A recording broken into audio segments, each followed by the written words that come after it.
வணக்கம் friends, welcome to சுவையில்.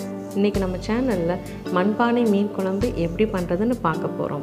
அதுக்கு முன்னாடி நம்ம சேனலை சப்ஸ்கிரைப் பண்ணாமல் இருந்தீங்கன்னா மறக்காமல் சப்ஸ்கிரைப் பண்ணுங்கள். கூடவே அந்த பெல் ஐக்கானையும் கிளிக் பண்ணுங்கள். மண்பானை சூடானதும் 1/4 கப் நல்லெண்ணெய் எடுத்துக்கோங்க. நல்லெண்ணெய் யூஸ் பண்ணுங்கள், குழம்பு நல்லா டேஸ்ட்டாகவும் வாசமாகவும் இருக்கும். கடுகு 1/4 டீஸ்பூன், வெந்தயம் 1/4 டீஸ்பூன், சீரகம் 1/4 டீஸ்பூன் எடுத்துக்கோங்க. இது நல்லா பொரிஞ்சதும் கருவேப்பிலை எடுத்துக்கலாம். இப்போ 2 பச்சை மிளகாய் கீறி விட்டு எடுத்திருக்கேன்.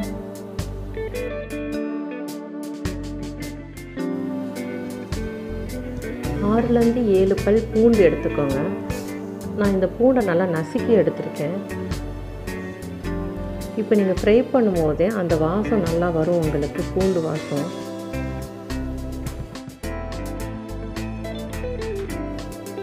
பத்துலேருந்து 15 சின்ன வெங்காயம் எடுத்துக்கோங்க. இதை நான் மிக்சியில் 1-2 அரைச்சி எடுத்திருக்கேன். ஸோ அது இன்னும் டேஸ்டியாக இருக்கும். இப்போ உப்பு தேவையான அளவு எடுத்துக்கோங்க. இது நல்லா ப்ரௌன் கலர் வர வரைக்கும் வதக்கணும்.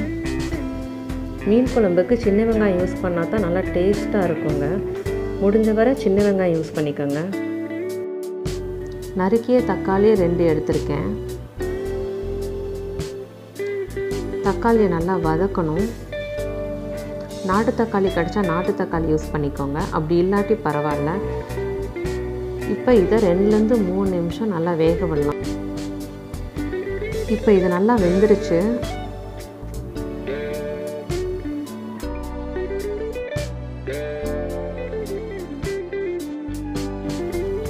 இப்போ மசாலாவை சேர்த்துடலாம். மஞ்சள்தூள் 1/2 டீஸ்பூன், குழம்பு மிளகாய்த்தூள் 2 டீஸ்பூன். இதை நல்லா வதக்கி விட்டுக்கோங்க. புளி கரைசல் 1 கப் ஊற்றிக்கோங்க. இதை நல்லா மிக்ஸ் பண்ணிக்கோங்க.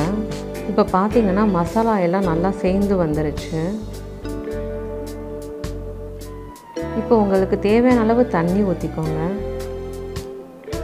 2-3 கப் வரைக்கும் தண்ணி ஊற்றிக்கலாம்.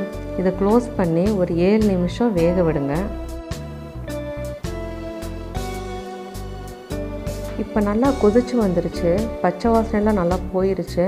இந்த டைமில் உப்பு புளிப்பு காரம்லாம் செக் பண்ணி தேவைப்பட்ட ஆட் பண்ணிக்கோங்க. இப்போ மீனை ஒன்றா சேர்த்துடலாம். இன்றைக்கி நான் பாப்பட் மீன் சேர்த்துருக்கேன். நீங்கள் உங்களுக்கு எந்த மீன் பிடிக்குதோ அந்த மீன் சேர்த்து இதை செய்யலாம்.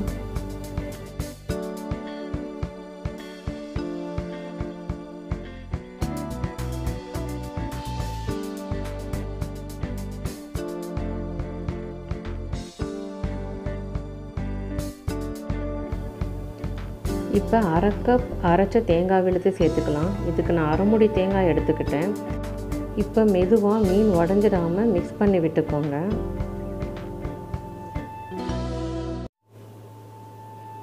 இப்போ நம்ம இதை 7 நிமிஷம் நல்லா கொதிக்க விட்டுறலாம்.